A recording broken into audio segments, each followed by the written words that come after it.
Hi everyone, in front of me I've got MOTOROLA Moto G51 and let me share with you how to reset camera settings on this device. So first of all, let's open the camera app, and I hope that you can see those green lines.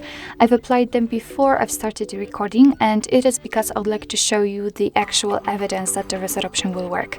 So all we have to do, it doesn't really matter if we will be on the photo or video mode, just upon this settings icon in the right upper corner.